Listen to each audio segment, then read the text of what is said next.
Ćao djeco, jeste li dobro?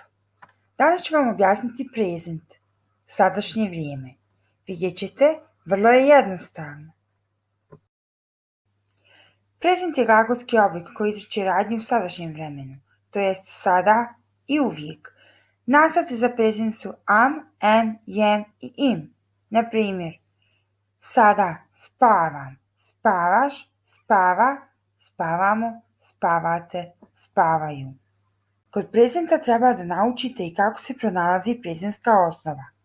Za prezentsku osnovu vam treba prvo lice množine prezenta.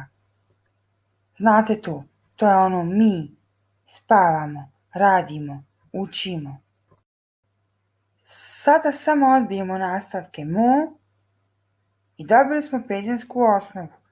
Spava, radi, uči. To je to, djeco, nije teško, zar ne? Idemo sada nazad na zadatke. Vježbajmo.